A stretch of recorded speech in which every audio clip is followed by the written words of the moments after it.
अस्सलाम वालेकुम बच्चों, इस्तकबाल है आप सभी का हमारे इस यूट्यूब चैनल जिसका नाम है मॉडल उर्दू स्कूल। आज का जो हमारा लेक्चर है वो लेक्चर नंबर 2 होने वाला है 7वीं जमात की रियाजी किताब से 5वां सबक नातिक अदद और उन पर अमल यानी operations on rational number. Lecture number 1 में हमने देखा था नातिक अदद पर जमा, नफ़ी और ज़र्ब किस तरह से की जाती हैं। इस लेक्चर में हम देखने वाले हैं मश्क नंबर 22 जो आपके पेज नंबर 36 पर दी हुई है टेक्स्ट बुक के, और इसी के अंदर हम जो बाकी हमारा रह गया था तकसीम करना, किस तरह से नातिक अदद की तकसीम किस तरह से की जाती है वो हम इस लेक्चर में देखने वाले हैं। तो चलिए बढ़ते हैं हमारे लेक्चर की तरफ। मश्क नंबर 22 का जो आपका पहला जो सबक है, पहला जो सवाल है वो है दर्जे झैल नातिक अदद की जमा कीजिए। आपके सामने सवाल नज़र आ रहा होगा किस तरह से है। चलिए हम पहला लेते हैं। तो जमा कीजिए यानी एडिशन कीजिए उनकी, यानी एडिशन करना है हमें। तो पहला सवाल हमारे सामने है 5/36 जमा 6/42। अब देखिए यहाँ पर आपके सामने एक अदद नज़र आ रहा है 5/36 और 6/42। अगर हम इसकी जमा करते हैं तो हम पहले देखेंगे कि अदद बहुत बड़ा हो गया। हमने क्या किया था कि जब भी हम नातिक अदद यानी कसरों की जमा करते हैं तो हम नसब नुमा को सेम कर लेते हैं, लेकिन नसब नुमा को सेम करने के लिए हम क्रॉस मल्टीप्लिकेशन करते हैं यानी ज़र्ब करते हैं। तो यहाँ 36 और 42 की हमें ज़र्ब करना पड़ेगी, तो ये बहुत बड़ा अदद हमें हासिल होगा, इसलिए हम इसे शॉर्ट कर लेते हैं, इसे कट कर लेते हैं। कट करना हमने पिछले वीडियो में देखा था। अब यहाँ देखते हैं कि ये जमा का हिसाब है, यहाँ हम क्रॉस तो कट नहीं कर सकते, क्रॉस कट होता है सिर्फ ज़र्ब के हिसाब में, ठीक है। यहाँ पर 5 और 36 इस तरह से हम ये दोनों 5 और 36 ये तकसीम का अमल हो रहा है, तो इसे हम कट कर सकते हैं, लेकिन ये दोनों एक पहाड़े में नहीं आते, ये दोनों कट नहीं हो सकते, इसलिए ये दोनों जैसे के वैसे ही रहेंगे, ठीक है। और 6 और 42 को हम कट कर सकते हैं क्योंकि ये दोनों एक टेबल में आते हैं, एक पहाड़े में आते हैं। जैसे 6 की 6 7 42, तो हमें हासिल होगा यहाँ पर 5/36 जमा 1/7। अब हम इसका क्रॉस मल्टीप्लिकेशन तो अब हम इसकी जमा कर सकते हैं, और जमा करने के लिए हमें नसबनुमा सेम करना होगा। तो क्या है तरीका, 5 की ज़र्ब 7 से 5 ज़र्ब 7 जमा 36 ज़र्ब 1 नीचे 36 ज़र्ब 7। जवाब हमारा आएगा 5 7 35 जमा 36 1 36 नीचे 7 6 42 के 2, 4 कैरी हुआ, 7 या 21, 21 और 4 25, ठीक है। और 35 और 36 हमारे कितने होंगे, 35 से 70 71 यानी 71, और नीचे आएगा 252। तो ये हो गया 5/36 जमा 6/42 की जमा हमने आसानी से कर ली। दूसरी मिसाल में इसका है, दूसरा जो सवाल है वो है एक सही अदद 2/3, ये मिक्स फ्रैक्शन है यानी मुरक्कब कसर है, जमा 2 सही अदद 4/5। तो इस तरीके के हिसाब में हम क्या करते थे, इस कसर को सिंपल कसर बना लेते थे। वो बनाने के लिए हमें क्या करना होगा, 1 की ज़र्ब 3 से होगी, 1 ज़र्ब 3 जमा होगा, ये 2 उसमें 1 की ज़र्ब 3 से और फिर 2 उसमें जमा होगा, और नीचे डिनोमिनेटर यानी नसबनुमा सेम टू सेम। उसके बाद 2 ज़र्ब 5 जमा ये 4 नीचे 5 जैसे कि वैसे। अब इसे हल कर लेते हैं, 3 1 3 और 2 5/3 जमा 2 5 10 10 और 4 14 14/5। अब हमें नसबनुमा सेम करना है। नसबनुमा सेम करने के लिए हम क्रॉस मल्टीप्लिकेशन 5 की ज़र्ब 5 से 5 ज़र्ब 5 जमा 14 की ज़र्ब हम 3 से करेंगे, 14 ज़र्ब 3/3 ज़र्ब 5। अब इसे यहाँ लिख लेते हैं, 5 5 25 होता है, जमा होगी 14 तिया 42 नीचे 3 5 15। अब 25 और 42 कितने होंगे, तो 5 और 2 7, 4 और 2 6 और नीचे 15 जैसे कि वैसे, ठीक है। तो ये हमारा दूसरी मिसाल भी मैंने आपको हल करके दिखा दिया। आपको तीसरी और चौथा सवाल आपको हल करना है। मश्क नंबर 22 में यानी प्रैक्टिस सेट नंबर 22 जो है हमारा 22, इसके अंदर 5 सवालात हैं, जिसमें से एक सवाल जमा का है, नफ़ी है, ज़र्ब है, अलग अलग तरीके से हैं। तो जिसमें जमा वाले मैंने आपको 2 मिसालें कर दी, आपको इसी के अंदर 3 और 4 वाला सवाल आपका होमवर्क रहेगा। तो दूसरा जो सवाल है आपका वो है तफरीक का। 10 ज़र आदत की तफरीक कीजिए, यानी सब्सट्रैक्शन।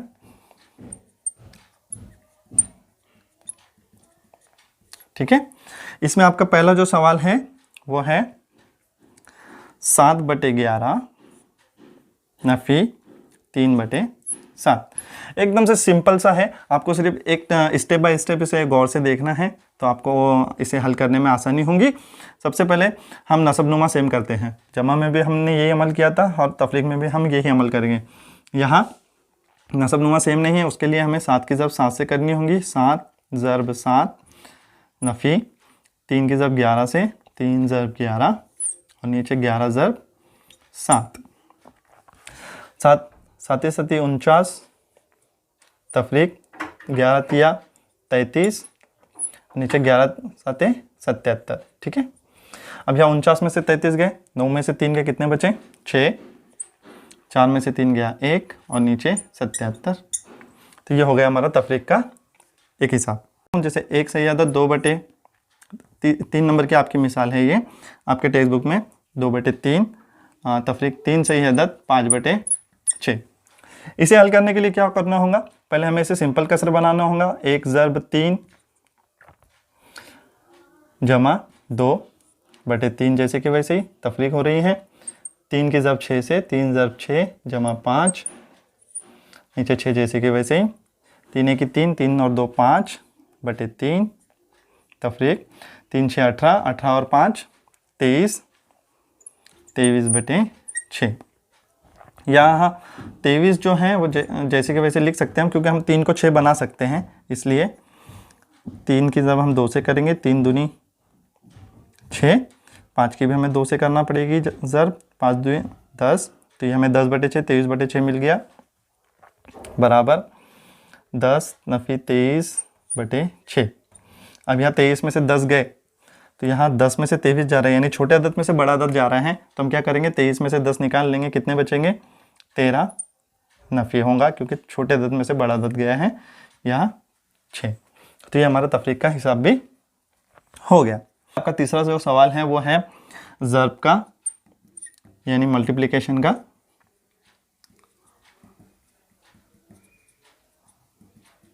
ठीक है, मैंने पूरा सवाल नहीं लिखा यहाँ पर, सिर्फ जो करना है वही मेन चीज़ लिख दी कि मल्टीप्लिकेशन करना है, इसलिए 3 नंबर पे मल्टीप्लिकेशन लिख दिया। आपका इसमें पहला जो सवाल है वो है 3/11 ज़रब 2/5। आपको हल करने में भी मज़ा आएगा। ज़रब करना नातिक अदद में सबसे सिंपल है, कसरों की ज़रब जो होती है वो एकदम सिंपल है, सीधी सीधी ज़रब होती है। यहाँ ज़रब 3 की 2 से हो जाएगी और 11 की ज़रब 5 से हो जाएगी। 3 दूनी 6 और 11 5 55, ये आपका सिंपल हल हो गया। एक और मिसाल इसकी हल कर लेते चलिए, जो तफरीक वाली मिसाल है, जिसमें नफ़ी 8/9 एक मिसाल दी हुई है आपकी, वो है 3 नंबर की। ठीक है, नफ़ी 8/9 ज़रब 3/4। हमने ज़रब के उसूल देखे थे, सही आदत की ज़रब तकसीम, यानी एक जमा वाला अदद है, नफ़ी वाला अदद है, उसकी ज़रब होती है, तो क्या होता है? ज़रब सेम टू सेम हम करेंगे। नफ़ी 8 ज़रब 3 9 ज़रब 4, या 3 8 24, एक अदद जमा वाला एक अदद नफ़ी वाला, इसलिए नफ़ी की अलामत लगेगी, और 9 चौक 36। अब हम इन्हें हल कर सकते हैं क्या? हाँ, कर सकते हैं। 3 8 24, 3 1 3, 3 दूनी 6, 8 और 12 भी हल हो जाएगा। 2 चौक 8, 2 6 12, ये भी हल हो सकता है। 2 3 6, 2 दूनी 4, इसलिए जवाब आएगा हमारा 2/3। आपका मश नंबर 22 का जो चौथा सवाल है वो है ज़रबी माकूस अदद लिखिए। तो ये मैंने लेक्चर नंबर 1 में आपको पढ़ाया नहीं था, लेकिन अब हम इसे साथ ही साथ देख भी लेते हैं। तो ज़रबी माकूस अदद मतलब क्या? इसका मतलब होता है मल्टीप्लिकेटिव इनवर्स। मल्टीप्लिकेटिव इनवर्स, इसका मतलब ये होता है कि कोई एक अदद है, जैसे फॉर एग्जांपल मैं यहाँ लूँ 5/3 एक अदद में लेता हूँ, यहाँ 5/3 आपके सामने दिखाई दे रहा होगा। तो यहाँ पर इसका बिल्कुल उलट, ज़रबी माकूस का मतलब होता है बिल्कुल इसका उलट कर देंगे हम 3/5। यानी ऐसे दो अदद जिनके आपस में ज़रब करने पर जवाब एक आता हो, उनको एक दूसरे के ज़रबी माकूस यानी मल्टीप्लिकेटिव इनवर्स कहा जाता है। फॉर एग्जाम्पल जैसे 5 बटे 3 इसकी ज़रब हो रही है 3/5 से, तो क्या होगा 5 की 5, 5 की 5, 3 और 3, 3 से कट हो जाएगा, 5 5 से कट हो जाएगा, ऊपर 1 1, 1/1 आया है जवाब। तो 1/1, 1 1 1, 1 1 1 और ऊपर 1 है, इसलिए जवाब 1। इसका मतलब दोनों के आपस में ज़रब करने पर जवाब क्या आ रहा है, 1 आ रहा है। इसका मतलब ये दोनों एक दूसरे के मल्टीप्लिकेटिव इन्वर्स हैं, यानी अपने एक दूसरे के ज़रबी माकूस आदद है। फॉर एग्जांपल इसमें एक और अदद मैं आपको पढ़ा दूँ, समझा दूँ। जैसे मैंने लिखा है यहाँ पर नफ़ी 5/4, तो ये भी बिल्कुल उलट हो जाएगा। जैसे नफ़ी 4 अलामत वही रहेगी, सिर्फ अदद बदल जाएंगे, नफ़ी 4/5 हो गया, तो ये इसका मल्टीप्लिकेटिव इन्वर्स है, यानी ज़रबी माकूस अदद है। तो आपको जो मश्क नंबर 22 का जो चौथा जो सवाल है वो यही है कि आपको ज़रबी माकूस अदद लिखने हैं। जैसे वहाँ पर 2/5 हैं, तो आपको उसका ज़रबी माकूस अदद क्या लिखना होगा, 5/2। नफ़ी 3/8 हैं, तो आपको उसका ज़रबी माकूस लिखना होगा नफ़ी 8/3। ठीक है, ये समझ आ गया।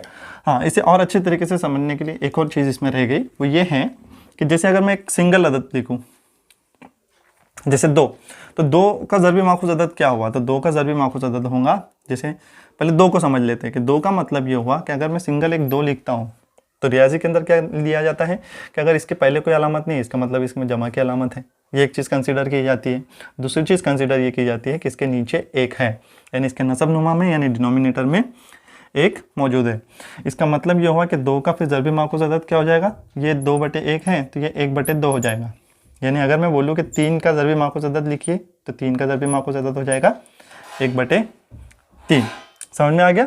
ज़रबी माखूज़ अदद में अगर फ्रैक्शन की सूरत में लिखा हुआ है, कसरों की सूरत में लिखा हुआ है, तो नसब नुमा शुमार कुनिंदा बन जाएगा और शुमार कुनिंदा नसब नुमा बन जाएगा। यानी डिनोमिनेटर न्यूमरेटर में कन्वर्ट हो जाएगा और न्यूमरेटर डिनोमिनेटर बन जाएगा। ये बिल्कुल उलट हो जाएगा। सिंगल अदद का भी मैंने आपको बता दिया। तो आपको मश्क नंबर 14 सवाल आपको ईजिली हल करना रहेगा। ठीक है, 5वां जो सवाल है वो है तकसीम का, यानी डिवीज़न का। बहुत आसान है, इसके सवाल हम कल हल कर लेंगे। सबसे पहले इसके अंदर एक मिसाल के ज़रिए से आपको बता देता हूँ। जैसे 5/12 इसकी तकसीम अगर हो रही है 4/3 से, तो यहाँ इसका मतलब ये हुआ कि ये अदद तो जैसे कि वैसे ही रहेगा। ठीक है, और ये जो तकसीम है ये चेंज हो जाएगी, ये ज़रब में कन्वर्ट हो जाएंगी, और ये इसका जो 4/3 है इसका ज़रबी माकूस यानी मल्टीप्लिकेटिव इन्वर्स यहाँ इस्तेमाल होगा, यानी 4/3 का 3/4 हो जाएगा, और फिर सीधे सीधे ज़रब हो जाएगी। जैसे 5 तिया 15 और 12 चौक 48।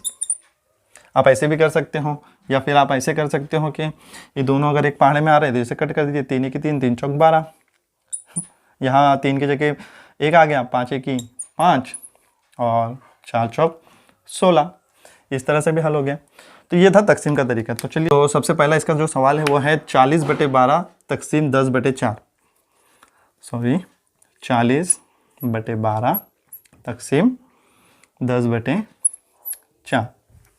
तो आप समझ गए होंगे क्या करना है। 40/12 तो जैसे कि वैसे ही रहेगा, लेकिन जो तकसीम हो रहा है वो ज़रब हो जाएगा और 4 ऊपर चला जाएगा, 10 नीचे आ जाएगा। ठीक है, ये ज़रब का अमल है। लेकिन ज़रब में हमने कट करना देखा था, 10 से 40 कट हो जाएगा, 10 एकी 10, 10 चौक 40, या 4 भी कट हो जाएगा, 4 एकी 4 और 4 से 12 कट हो जाएगा, 4 तिया 12।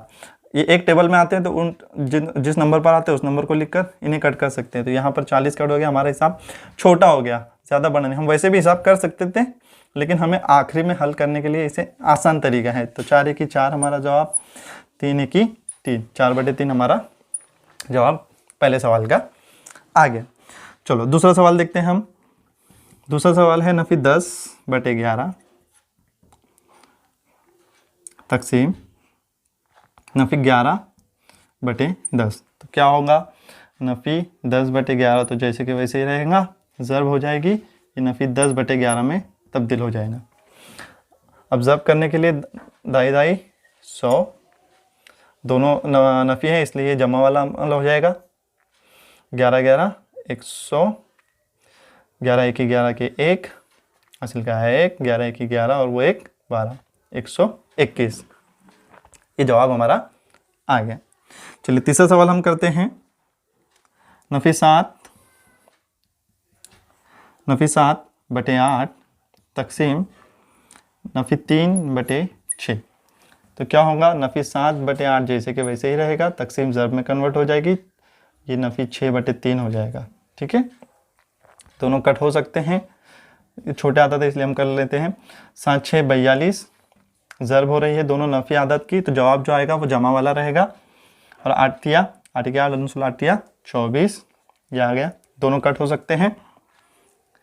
6 की 6 6 3 12 ये दोनों 6 के पाड़े में आते हैं, 6 चौक 24 6 7 42, जवाब हमारा आया 7/4। तो ये तकसीम की कुछ मिसालें दी, जिसमें एक मुरक्कब कसर वाली मिसाल हम कर लेते हैं, यानी मिक्स फ्रैक्शन वाली। 5th वाला सवाल है, वह है 2 सही अदद 1/5 तकसीम, मार्कर चेंज कर लेंगे, मार्कर लाइट हो रहा है। ठीक है, 5th वाला सवाल है 2 सही अदद 1/5 तकसीम 5 सही अदद 3/6। तो सबसे पहले हम कसर को सेम कर लेंगे। 2 ज़र्ब 5 क्या तरीका है, 2 ज़र्ब 5 जमा 1/5 तकसीम हो रही है। 5 ज़र्ब 6 जमा 3/6, 2 पंचे 10 और 1 11/5 तकसीम 5 6 30, 30 और 3 33/6। क्या हो जाएगा आप, 11/5 तो जैसे कि वैसे ही रहेगा, सिर्फ ज़र्ब का अमल हो जाएगा, तकसीम हटकर 6 ऊपर चला जाएगा और 33 नीचे आ जाएगा। ठीक है, हम इसे यहाँ हल कर सकते हैं, जैसे 11 1 11 11 3 33, क्या हो जाएगा 6 की 6 5 3 15। इसे भी हम हल कर सकते हैं कि 3 1 3 3 दूनी 6 और 3 5 15, जवाब आया हमारा 2/5। तो ये था हमारा नातिक आदत और उन पर अमल में हमने लेक्चर नंबर 1 में जमा नफ़ी ज़र्ब करना देखा, और फिर लेक्चर नंबर 2 इसमें हमने मश्क नंबर 22 के अंदर जमा नफ़ी ज़र्ब का जो मिसालें थी वो हल की, साथ ही साथ ज़र्बी माकूस अदद तकसीम करना देखा, और पूरी मश्क हमने कुछ सवाल हल करना देखे, बाकी आपको हल करना है। इसमें आपको अगर कोई तकलीफ़ आती है या किसी हिसाब को करने में आपको कोई मुश्किल आती है तो आप मुझे कमेंट कीजिए, मैं आपको उस पर वीडियो बनाकर डाल दूँगा।